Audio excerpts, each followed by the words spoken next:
just for a second so I can see your faces.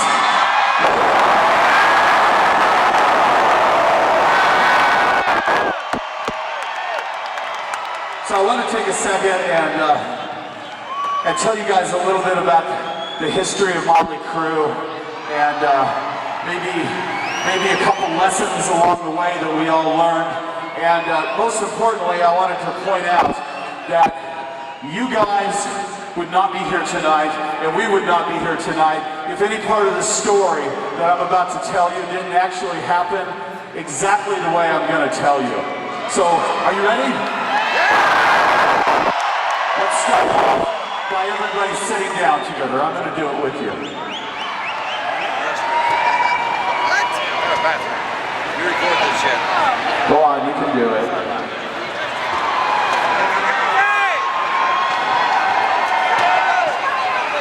Okay.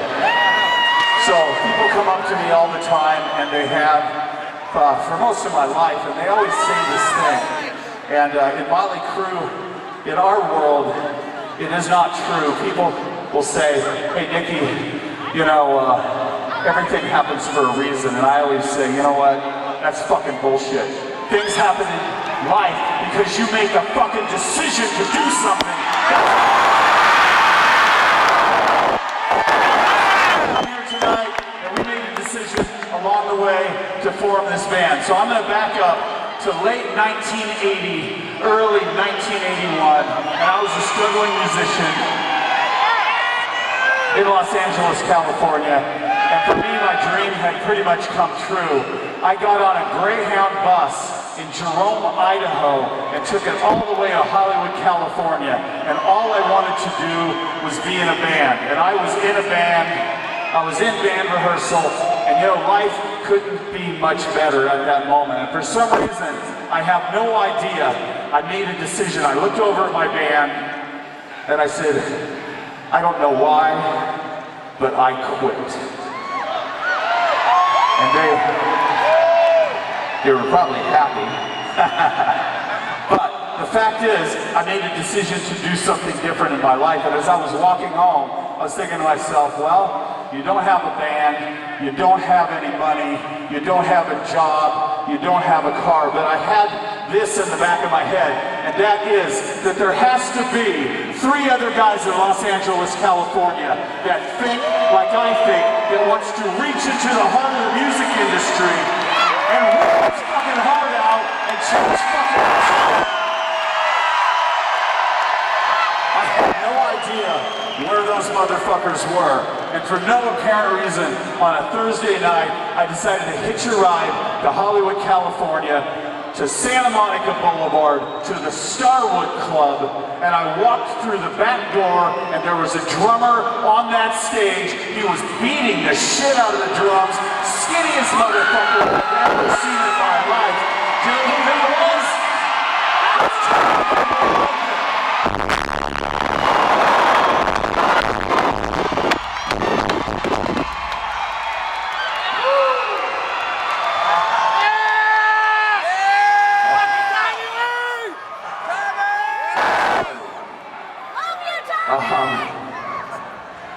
If you could picture this, I went backstage to talk to Tommy, and I got him in a corner, and I bought him 2 beers, and I had a rum and coke, and we sit on the floor together, and at that moment, I know his band was looking at me, and they were thinking, that motherfucker with the weird hair is trying to steal our drummer. And you know what?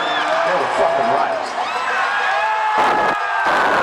So me and Tommy talked about something, man.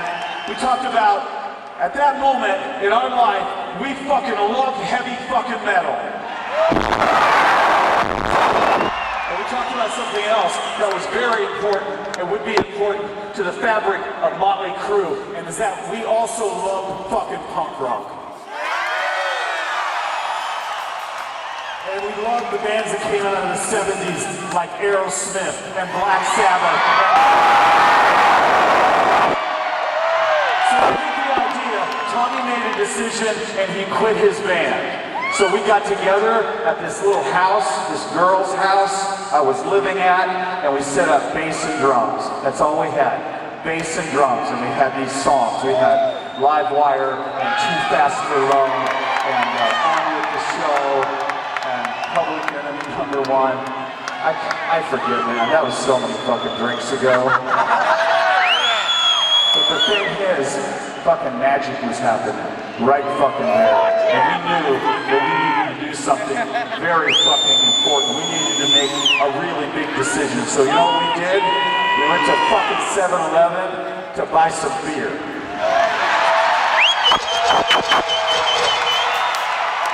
And thank God we did, because there was a magazine called The Recycler Magazine sitting on the counter, and we picked it up, and it said, "Guitar player available. Loud, rude, aggressive motherfucker. Only call me if you're serious." And right there was the name.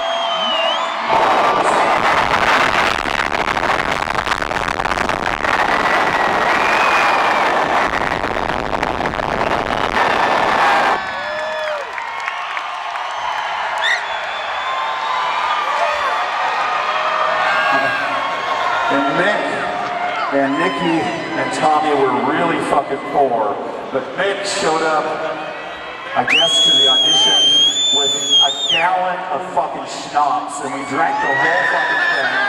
So we decided right there, we made a decision to form a band, but we were missing something. We were missing the lead singer, and Tommy said, "I know a guy, except for he's in another band." And Mick Mars looked at us and said, "Dude, let's go check him out, and if he's good, we'll steal his ass." So we went back on a Tuesday night to the Starwood in Hollywood, California, and there he was. He walked out. He had white leather pants on, a white fucking leather jacket, bleached white hair, and he was leaning into the microphone, and he was singing some fucking Cheap Trick. And the three of us looked at each other and we went, "That's our fucking guy." You know who that is? That man right there, Mr. Vince Neil.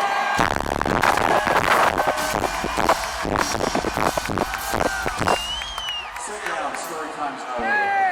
Okay, so we asked Vince if he wanted to join the gang.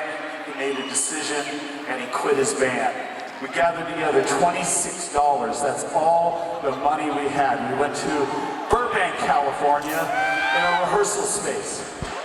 And this is exactly how it happened. And by the way, if it didn't work, you wouldn't be here right now.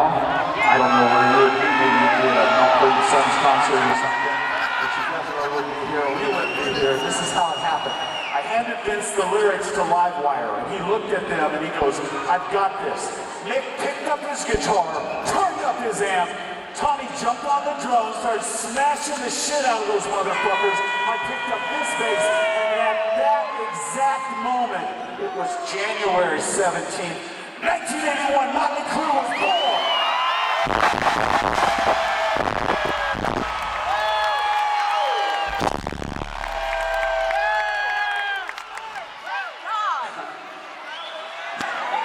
So, moral to the story, if anybody tries to give you a hard time about your decisions, tell them to go fuck themselves and trust your fucking instinct.